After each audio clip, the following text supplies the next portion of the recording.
Ce când dai o țigară? Florică. Ce să scot că nu bat? Ce să scot că nu bat până acolo? Florică. Băi, nu mai pinge. Nu te pune lângă mine că... Întărâtă. Ce ai, bă? Bă, Luț, vrei o țigară, mă? Închide ochii.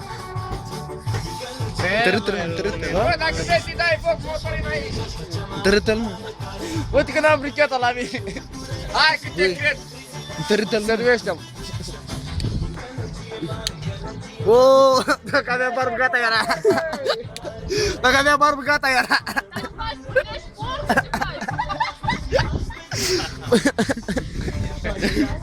Te mă că și zâmbește un pic. Uite, răcului cu burcheana tău. Bagă. Bă, trage acolo. Nu mă pupa, lasă-i Nu-l pupa la... Dar chiar ne simți. YouTube! Maxim din totdeauna. Ia Luții! Gigolo bărbatul viu, arte marțiale. Și mai vrei frăție.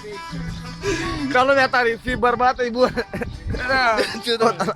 Voi suntem golari ori, nu? Ești golan? Ori. Ești golan? Ce? Te uit? Vrei să mă faci, a? Dar n-a acum, dar de voi m-am săturat. Ia Luții, uite aici. Da. Tu ești? El Cum aici? Bă, vrei să sparg ecranul, nu te mai uita așa, bă. Pupă. Scoate în partea mea.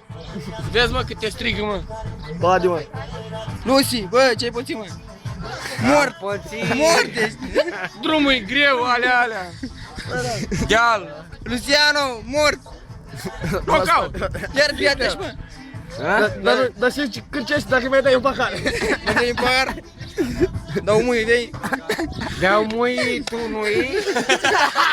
În gură să te pută. Auzi, stau asta. Ți-a aruncat-o, trage.